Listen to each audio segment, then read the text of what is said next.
The Philippines, a country made up of more than 7,000 islands, is located in the warm Pacific Ocean. It's in Southeast Asia, and for a long time it's been a place where different cultures meet, and a good spot for trading. A long time ago, merchants, explorers, and conquerors came to its shores, and they all left their mark on the Philippines.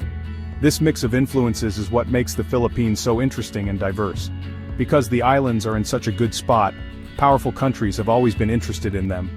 This has led to an exciting and sometimes difficult past, with both conquering and fighting back.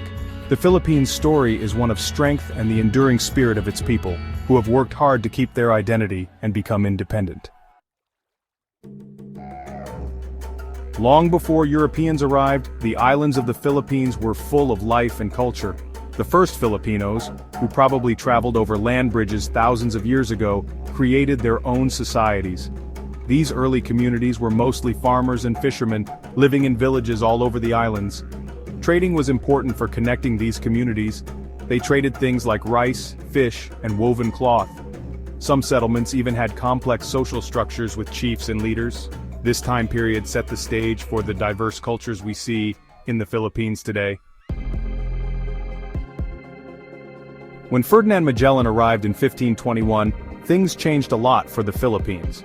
Magellan landed on Homonhon Island and wanted to claim the islands for Spain, but he was killed in the Battle of Mactan by a brave warrior named Lapu-Lapu. Even though Magellan died, the Spanish came back a few decades later and built their first settlement in Cebu.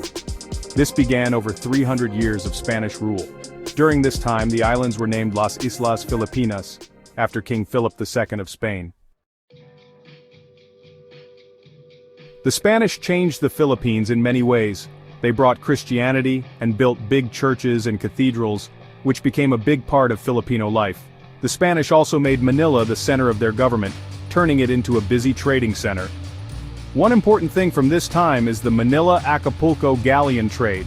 Huge ships sailed across the Pacific, connecting the Philippines to Mexico and bringing goods and silver from the Americas. But Spanish rule wasn't easy. Filipinos wanted freedom, so they started many revolts, showing they were not going to give up.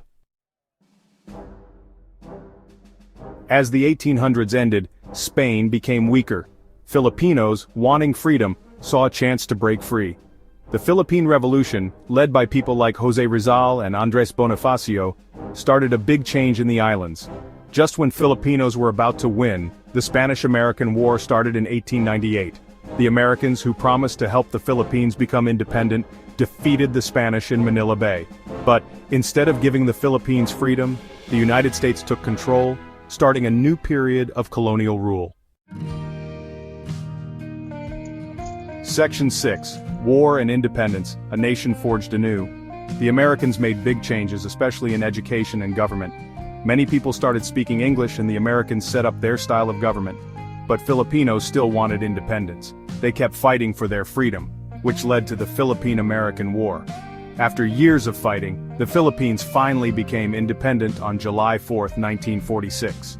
This hard-won freedom started a new chapter, letting Filipinos decide their own future after centuries of being ruled by others.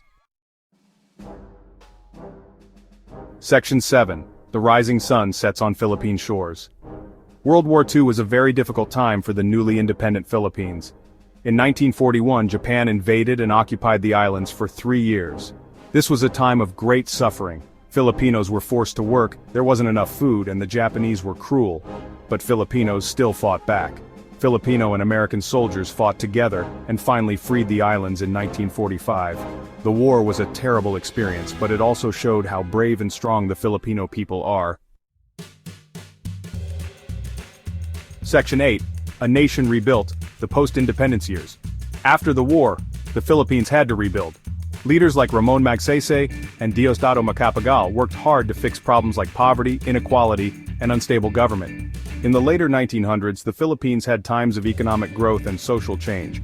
But there was also a time of authoritarian rule under Ferdinand Marcos, which led to a peaceful revolution that brought back democracy in 1986. This event, called the People Power Revolution, showed that Filipinos really wanted freedom and democracy. Section 9. The Philippines Today, a Legacy of Resilience. Today, the Philippines is a strong democracy in Southeast Asia. Filipinos are known for being warm and welcoming, but they still face problems like poverty, corruption, and inequality. But their spirit of bayanihan, helping each other, and their hope for a better future are still strong.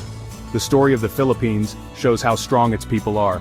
From ancient times, through colonial struggles and the fight for independence, the Philippines has overcome many difficulties. As the nation moves forward in the 21st century, its rich history reminds us of the strength, creativity, and hope of the Filipino people.